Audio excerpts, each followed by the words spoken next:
अगर आपने अभी तक हमारा चैनल सब्सक्राइब नहीं किया तो अभी सब्सक्राइब करें और बेल आइकॉन को क्लिक करके हमारी लेटेस्ट वीडियोस के बारे में अपडेट जानें। उत्तर प्रदेश की सियासत में लगातार हलचल का माहौल देखने को मिल रहा है।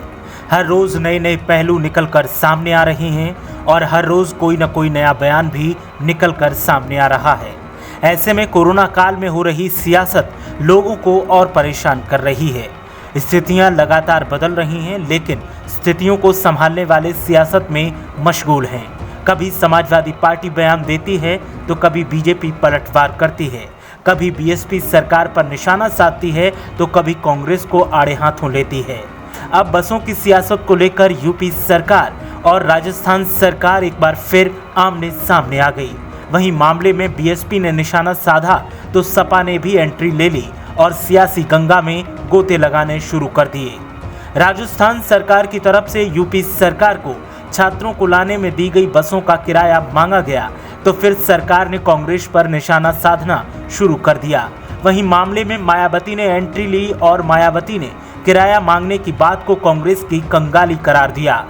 मायावती सिर्फ यही नहीं रुकी, उन्होंने बीजेपी का पक्ष लेते हुए कांग्रेस पर कई आरोप लगाए और ट्वीट कर लिखा कि राजस्थान की कांग्रेसी सरकार के द्वारा कोटा से करीब 12,000 युवा युवतियों को वापस उनके घर भेजने पर हुए खर्च के रूप में यूपी सरकार से 36.36 लाख रुपए और देने की मांग उनकी कंगाली और अमानवीयता को दर्शाता है। मायावती के इन ट्वीट के बाद कांग्रेस ने कड़ी आपत्ति दर्ज करवाई है।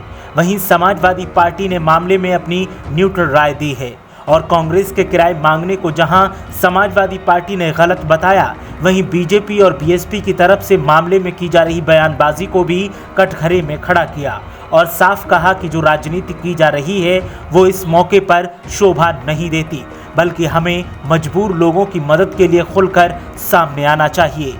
समाजवादी पार्टी की तरफ से साफ कहा गया कि बीजेपी हो, कांग्रेस हो या फिर बीएसपी, हर किसी को इस वक्त ये सोचना चाहिए कि जो सड़कों पर चल रहे हैं उनकी मदद कैसे की जाए, जो सड़कों पर हादसों का शिकार हो रहे हैं उनको हादसों से कैसे बचाया जाए, जो भूखों मर रहे हैं उनके पेट को कैसे भरा जाए और जिनके सामने रोजी रोटी का संकट है उनको रोजगार कैसे मुहैया करवाया जाए। ये वक्त एक दूसरे पर आरोप प्रत्यारोप लगाने का नहीं है, बल्कि एक दूसरे के साथ मिलकर लोगों की परेशानी को खत्म करने का है। समाजवादी पार्टी की तरफ से साफ कहा गया है कि जिस तरीके के हालात दिख रहे हैं वो भयावह स्थितियों का संकेत दे रहे हैं और इन स्थितियों से निपटने के लिए पक्ष विपक्ष को एक साथ आना होगा और मिलकर काम करना होगा, न कि एक दूसरे को नीचा दिखाकर अपनी राजनीति को चमकाना जरूरी है। अगर इसी तरीके के हालात रहे तो प्रदेश की आवाम